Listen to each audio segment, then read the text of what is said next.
Lahore high court Rawalpindi bench में anti corruption के मुकदमे में राना सनाउल्लाह के वारंट गिरफ्तारी मनसूखी केस की समाअत हुई है। दौरान समाअत अदालत ने डीजी एंटी करप्शन पर शदीद बरहमी का इजहार किया है।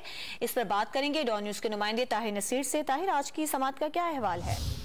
जी देखें, वज़ीर दाखिला राना सनाउल्लाह के वारंट गिरफ्तारी मनसूखी केस की समाअत लाहौर हाईकोर्ट रावलपिंडी बेंच के जस्टिस सदाकत अली खान ने की।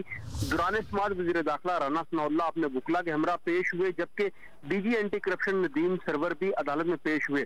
दौरान समाअत अदालत ने डीजी से इस्तफसार किया कि ये मुकदमा किसके कहने पर दर्ज किया गया, क्या कोई सोर्स रिपोर्ट थी या खुद ही मुकदमा दर्ज किया गया। अदालत ने ये भी रिमार्क दिए कि आपका इदारा सियासी टूल बन चुका है, एक आता है मुकदमा बनाता है, दूसरा कोई आता है मुकदमा खारिज कर देता है।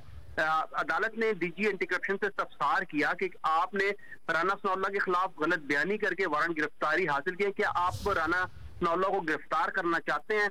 जिस पर डीजी एंटी करप्शन ने ये अदालत को आगाह किया कि हम राना सनाउल्लाह को गिरफ्तार नहीं करना चाहते।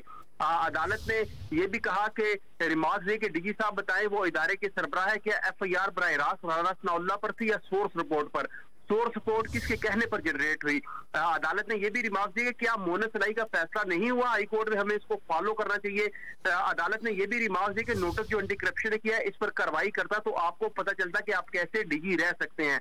अदालत ने यह भी हुक्म दिया है कि चालान पेश हो जाने पर मुकदमे से मुलजिम का नाम निकाला जा सकता है। अदालत ने हिदायत के साथ दरखास्त निपटाते हुए मातहत अदालत को भेज दी है। जी ताहिर नसीर, बहुत शुक्रिया आपका।